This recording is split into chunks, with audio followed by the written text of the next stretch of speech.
Dans un collège anglais, une éducation anglaise. Le grand public le retrouve ensuite dans un autre rôle inattendu, animateur. Lorsqu'il prend les commandes de Fort Boyard au début des années 2000, une nouvelle génération le découvre. Ce n'est plus seulement le comédien que l'on regarde, c'est une voix, une silhouette, une personnalité immédiatement reconnaissable. Et pendant un temps, tout semble lui sourire. Les tournages s'enchaînent, les rôles arrivent, le public suit, son nom s'installe. Mais derrière cette ascension, il y a déjà un prix invisible, car la réussite a ses lumières et ses zones d'ombre. Plus la carrière grandit, plus la vie intime se fragilise, plus le visage devient public, plus certaines blessures deviennent silencieuses. À cette époque, Jean-Pierre Castaldi avance encore porté par le mouvement. Il croit à l'élan, il croit au travail, il croit à l'avenir.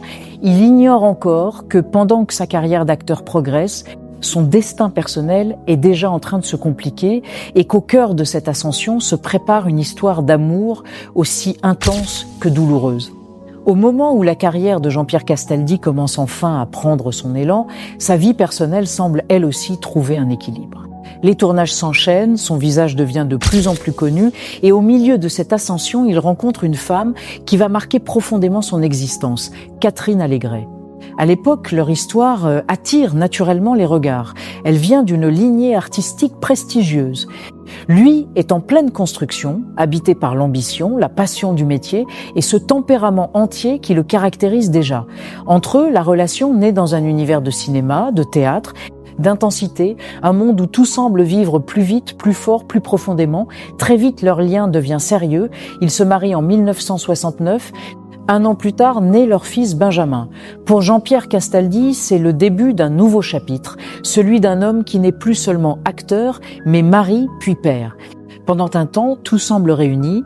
Le travail, l'amour, la famille, une vie en mouvement portée par l'énergie des débuts et la sensation grisante que l'avenir est en train de s'ouvrir.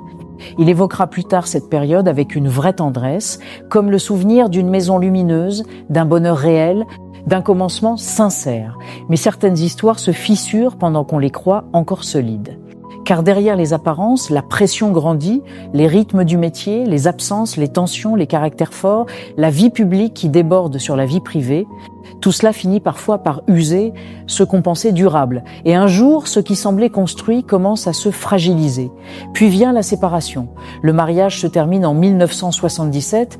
Des années plus tard, Jean-Pierre Castaldi parlera de cette rupture avec peu de mots. Mais des mots lourds, ça a mal fini. 5 mots seulement. Et pourtant, tout est dedans. La fin d'un foyer, la fin d'un équilibre, la douleur d'un amour qui s'effondre alors qu'il avait porté tant d'espoir. Ce qui rend cette rupture si marquante dans son histoire, c'est qu'elle ne concerne pas seulement un couple. Elle touche aussi la famille, le lien avec son fils, le temps qu'on ne rattrape jamais tout à fait, les souvenirs restent beaux, même lorsqu'ils deviennent douloureux à regarder. Car il y a quelque chose de cruel dans certaines séparations. On peut quitter une histoire sans jamais quitter complètement ce qu'elle représentait. Chez Jean-Pierre Castaldi, ce passé semble être resté longtemps vivant. Pas comme une colère, plutôt comme une cicatrice. Une cicatrice discrète mais profonde. Et peut-être que c'est là que son regard sur l'amour change pour toujours.